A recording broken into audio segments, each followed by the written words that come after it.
அந்த வானத்தை போல மனம் படைச்ச மன்னவனே, பனித்துளிய போல குணம் படைச்ச தென்னவனே, மஞ்சளிலே ஒரு நூலெடுத்து விண்ணுக்கும் மண்ணுக்கும் சம்பந்தம் உண்டுன்னு சொன்னது யாரு?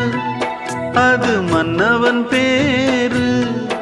அந்த வானத்தை போல மனம் படைச்ச மன்னவனே, பனித்துளிய போல குணம் படைச்ச தென்னவனே.